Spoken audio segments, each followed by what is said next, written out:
wabarakatuh. Saudara-saudaraku sebangsa dan setanah air, saya Profesor Sutaki perkenankan pada kesempatan ini memberikan legal opinion terkait dengan pembubaran dan pelarangan kegiatan Ormas Front Pembela Islam yang pada tanggal 30 kemarin disiarkan oleh Menko Polhukam dan beberapa jajarannya. Saya ingin memaparkan komentar saya ini dengan titel SKB Keroyokan, Tindakan Eigenrichting, Pembunuh Demokrasi Melalui Pembubaran dan Pelarangan Ormas Front Pembela Islam. Saudara sekalian, tampaknya reshuffle kabinet Indonesia Maju periode kedua ini membuahkan hasil sesuai dengan keinginan Presiden, karena belum berselang lama Wakil Menteri Hukum dan HAM yang masih fresh masih anyar membacakan keputusan bersama tentang larangan kegiatan penggunaan simbol dan atribut serta penghentian kegiatan Front Pembela Islam. Terus terang, hati saya sebenarnya merasa perih menyaksikan style penegakan hukum di Indonesia ini yang lebih mengutamakan tindakan memukul daripada merangkul terhadap ormas-ormas dan atau orang yang dinilai berseberangan dan mengkritisi pemerintah. Jadi seperti sebuah elegi hukum ini dipertontonkan oleh para penegak hukum di negara yang notabene-nya mengaku dirinya sebagai negara hukum, bukan sebagai negara kekuasaan. Tampaknya juga benar dalam hal ini ilmu hukum dan ilmu politik tidak lagi diperlukan negara ini. Penegakan hukum tidak perlu menggunakan ilmu hukum, tapi cukup menggunakan ilmu aturan yang tidak beraturan, bahkan dikatakan chaos, karena diracuni oleh arogansi kekuasaan. Kondisi ini menyebabkan krisis dalam penegakan hukum yang didesain dengan slogan negara tidak boleh kalah. Negara tidak boleh kalah dan aparat hukum dilindungi. Cacat hukum dalam memproduksi keputusan akibat dua slogan itu saya kira juga tidak dapat dihindari. Nah, sebenarnya kalau kita bicara tentang pembubaran dan pelarangan FPI ini bukan sesuatu hal yang baru, karena pada pertengahan tahun 2019 itu Presiden Joko Widodo memang telah menyatakan tidak memperpanjang izin organisasi yang orang mengatakan ini sebagai garis keras hardline.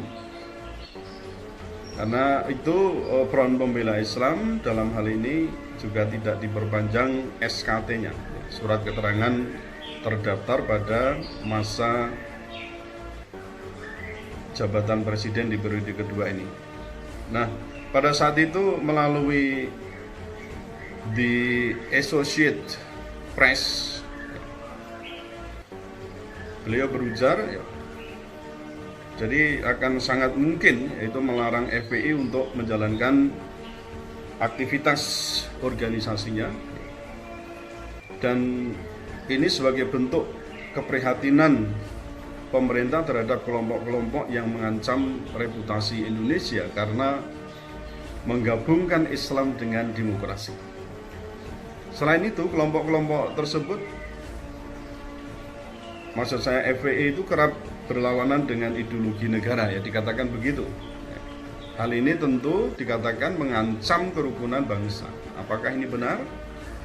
Dan wacana itu ternyata di akhir tahun 2020 menjadi real, nyata, dijalankan oleh pemerintah dengan penerbitan SKB yang saya sebut itu SKB Keroyokan, 3 menteri dan juga 3 lembaga papan atas. Kita memang prihatin ya atas hak berserikat dan berkumpul dalam bentuk ormas di Indonesia ini. Hak konstitusional di negara demokrasi Pancasila ini seringkali harus diberangus oleh ketakutan rezim yang sedang berkuasa, karena ormas ini dianggap anti NKRI, anti Pancasila, dan juga dikatakan intoleran, ya sebagaimana alasan yang diterbitkan melalui SKB keroyokan ini. Dengan tudingan seperti itu, seolah semua kebaikan dan peran serta ormas dalam menghadapi musuh negara ini hilang, ya, juga terlupakan dan juga dilupakan. Tudingan yang sebenarnya secara hukum itu sulit untuk dibuktikan di pengadilan yang independen, akhirnya menurut saya justru lebih bermuatan pada politik, ya, karena pembuktian ini seringkali justru digiring pada penerapan prinsip negara kekuasaan, ya, atau Mahstat, yang mana pemerintah akan bertindak secara ekstraktif institution dengan dalil contrarius actus. Saudara-saudaraku yang saya cintai, marilah sebenarnya kita bisa duduk bersama, ya, berdialog dan mendialektikakan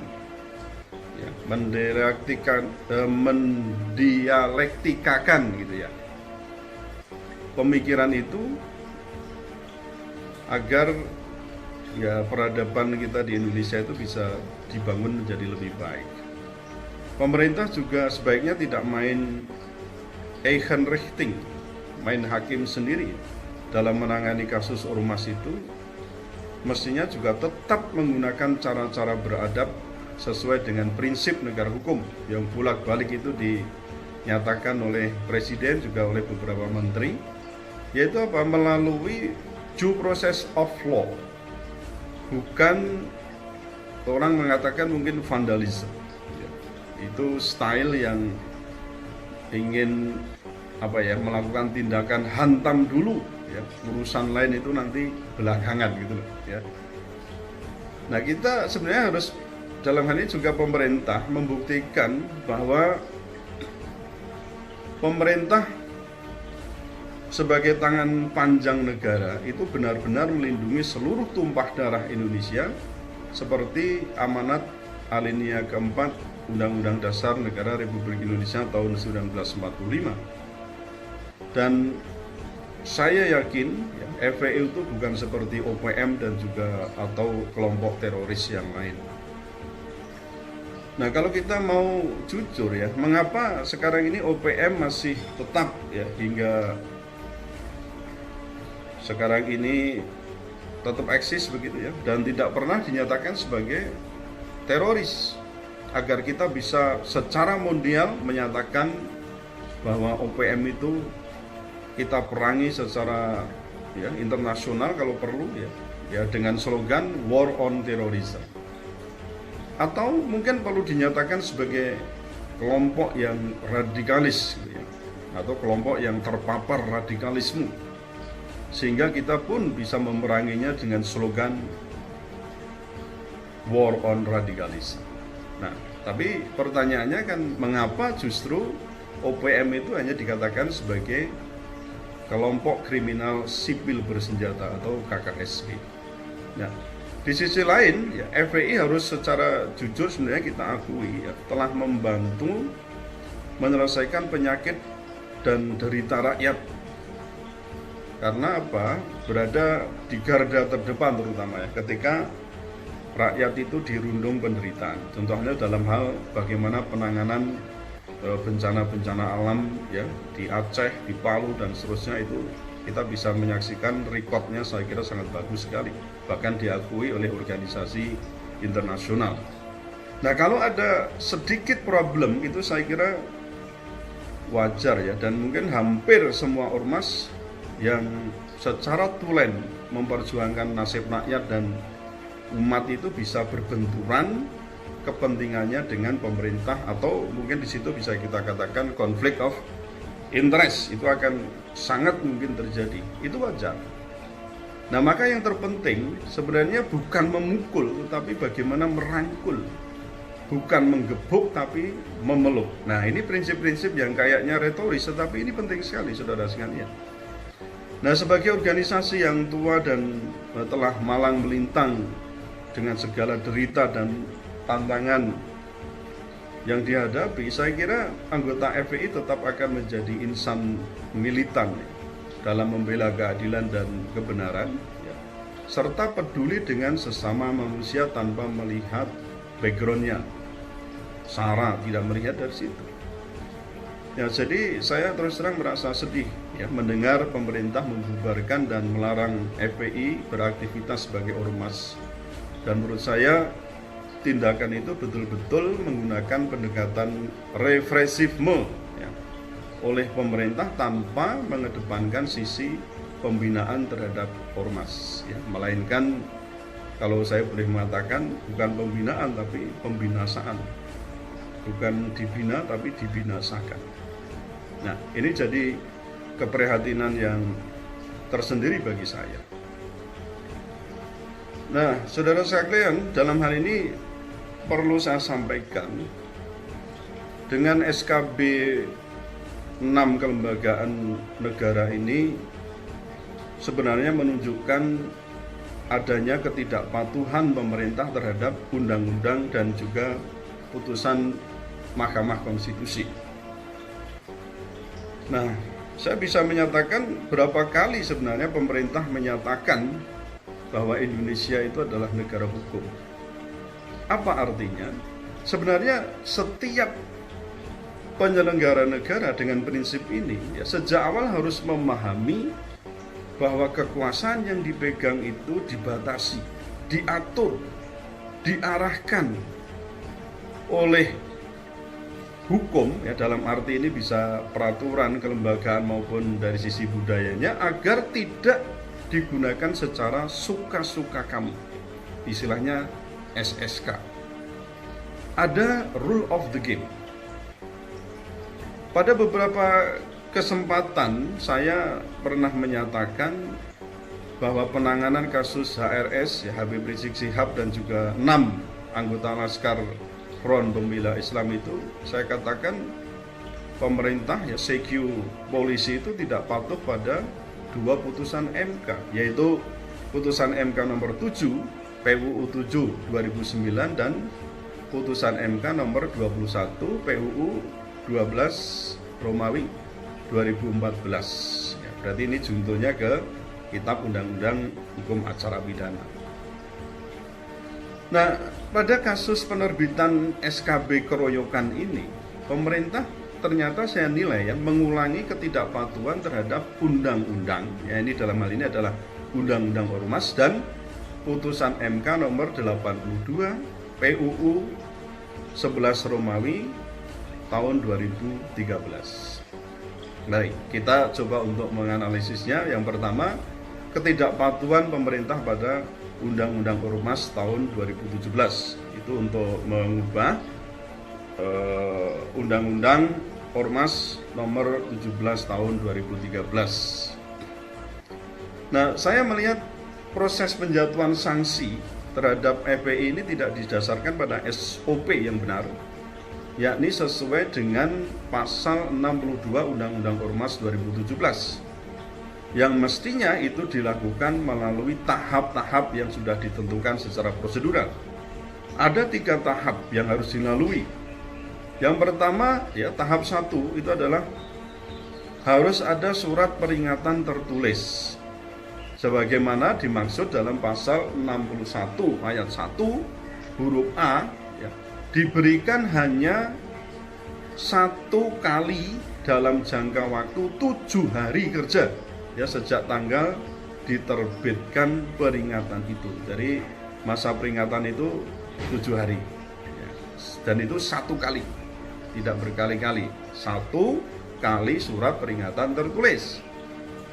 Dan menurut informasi yang saya gali dari Front Pembela Islam, ternyata surat peringatan tertulis ini tidak pernah diberikan sebelum SKB kemarin diterbitkan.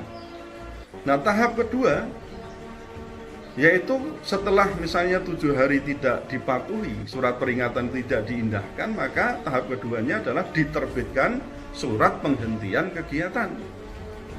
Nah, dalam hal ormas tadi tidak mematuhi peringatan tertulis dalam jangka waktu yang tadi dikatakan 7 hari, menteri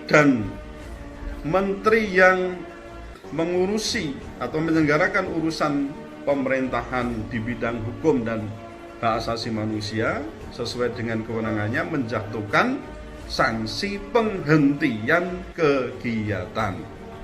Nah, itu tahap yang kedua. Lalu tahap yang ketiga, nah ini baru bisa diterbitkan surat pembubaran, atau mungkin juga sebelum dibubarkan itu ada pencabutan, ya, pencabutan badan hukum kalau ada, atau juga pelarangan ormas. Nah, kalau di undang-undang ormas ini kan kita yang kenalnya adalah mengenai pencabutan dan sekaligus pembubaran, ya tidak ada istilah pelarangan itu, ya. Pelarangan ormas itu sebenarnya tidak kenal kita di situ. Nah, dalam hal ormas tidak mematuhi sanksi penghentian kegiatan sebagaimana dimaksud pada ayat 2, menteri dan menteri yang menyelenggarakan urusan pemerintahan di bidang hukum dan hak asasi manusia sesuai dengan kewenangannya melakukan pencabutan surat keterangan terdaftar atau pencabutan status badan hukumnya. Nah, kalau sesuai dengan kalau pencabutan badan hukum itu berarti sekaligus di pasal 80A itu dijelaskan otomatis ya organisasi itu dinyatakan bubar. Nah, saudara sekalian, ketika tahap-tahap tersebut di atas tidak dilakukan oleh pemerintah, maka menurut saya surat keputusan bersama yang tadi saya sampaikan itu adalah cacat hukum. Karena tadi saya katakan setahu saya pemerintah belum pernah memberikan surat peringatan dan surat penghentian kegiatan sebagaimana dimaksud pada pasal 62 Undang-Undang Ormas 2017 itu.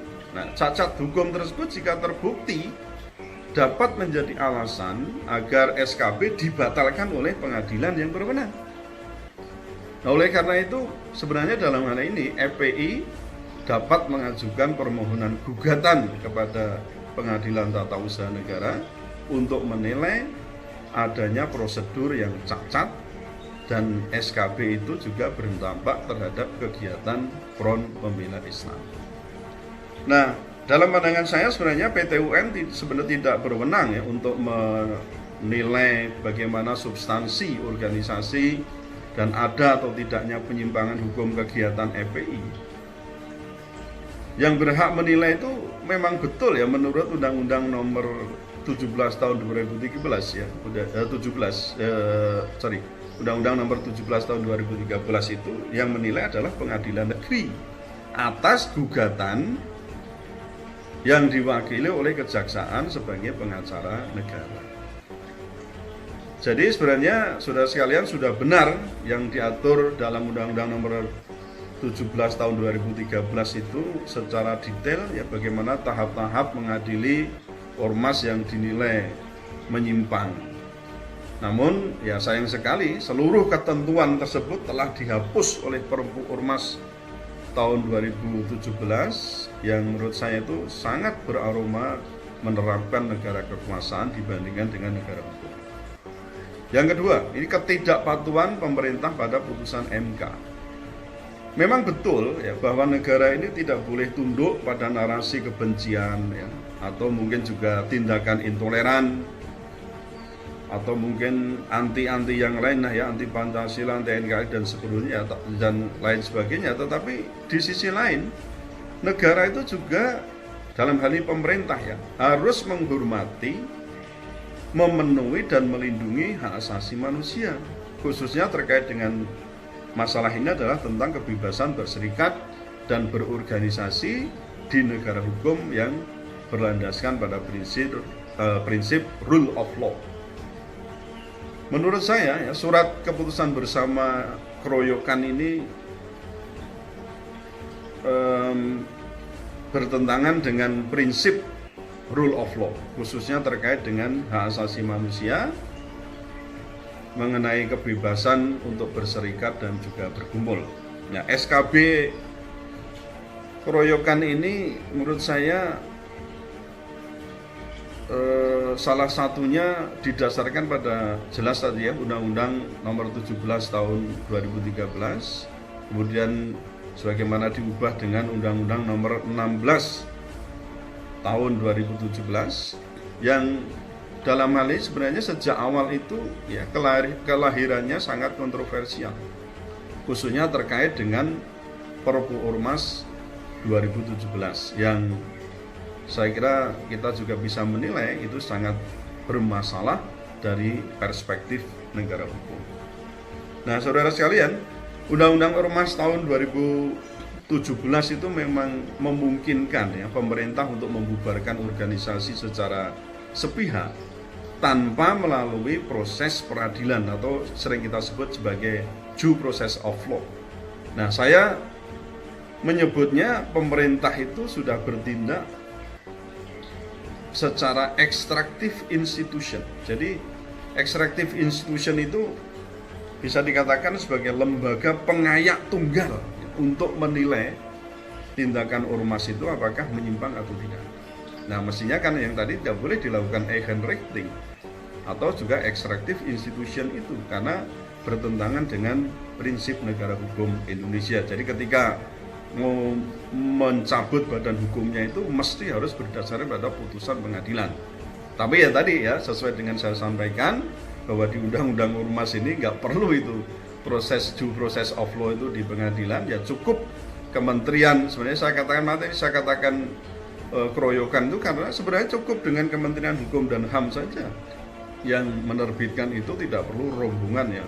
Ada 6 kelembagaan negara yang mesti terkait dengan surat keputusan bersama itu, dan saya nggak menyatakan tidak penting harus secara keroyokan macam itu. Nah, pernyataan dalam SKB keroyokan ya, bahwa organisasi ini tidak diperpanjang atau dalam hal ini tidak memiliki surat keterangan terdaftar, sebenarnya ya tidak bisa kemudian dikatakan bahwa tiba-tiba secara de jure itu bubar. Saya kira ini tidak tepat. Karena kalau kita dasarkan pada putusan MK nomor 82 PUU 11 2013 telah dinyatakan secara jelas di situ bahwa pasal 16 ayat 3 dan pasal 18 Undang-Undang Ormas 2013 yang mewajibkan organisasi masyarakat itu memiliki SKT itu bertentangan dengan bertentangan dengan Undang-Undang Dasar 1945. Nah, konsekuensinya apa? Organisasi yang tidak memiliki SKT dikategorikan sebagai organisasi yang tidak terdaftar, lalu bukan dinyatakan atau dianggap bubar secara hukum. Jadi penggunaan istilah de jure untuk menyatakan suatu organisasi bubar karena tidak terdaftar atau tidak diperpanjang SKT-nya harus didasarkan pada dasar legalitas yang jelas, bukan suka-suka kami ya, istilahnya begitu ya. Nah, sementara itu putusan MK nomor 82 tahun 2013 maupun Undang-Undang Ormas tahun 2013 tidak menentukan atau tidak mengatur hal tersebut.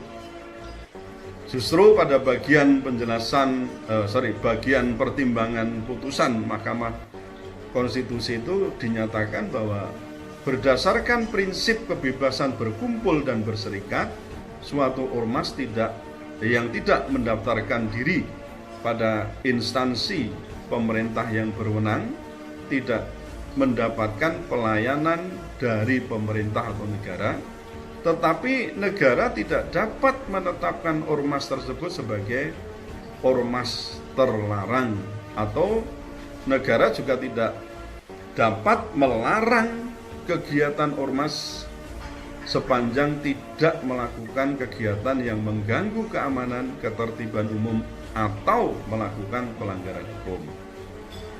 Nah, saudara sekalian, ketidakpatuhan pemerintah atas Undang-Undang Ormas tahun 2017 yang dibuat sendiri ya, karena ini berdasarkan Perpu Ormas ya, dan putusan MK yang tadi saya sebutkan itu sebenarnya menunjukkan bahwa pemerintah sudah turut menjadi penegak hukum yang bisa dikatakan ugal-ugalan ya, bahkan brutality, dengan melakukan Eigenrichting atau vandalisme terkait dengan penjatuhan sanksi kepada Ormas Front Pembela Islam itu. Nah, kecacatan penerbitan SKB ini mestinya menyebabkan SKB tersebut dapat dibatalkan ya, melalui gugatan ke Pengadilan Tata Usaha Negara. Eigenrichting dengan tindakan represif tersebut sebenarnya juga mengindikasikan bahwa pemerintah sedang membunuh demokrasi itu sendiri. Dan bisa dikatakan bahwa pemerintah betul-betul telah menjadi extractive institution yang tadi saya sampaikan sebagai lembaga pengayak tunggal penerapan sanksi atas dugaan pelanggaran hukum oleh ormas tertentu. Padahal, saudara sekalian, kita perlu tahu bahwa hak untuk berserikat, berkumpul, itu termasuk hak asasi manusia yang seharusnya dihormati, dihargai, dan dilindungi oleh pemerintah yang sebenarnya kita sudah bolak-balik mendeklarasikan itu ya, pemerintah negara yang mengaku dirinya sebagai negara demokratis.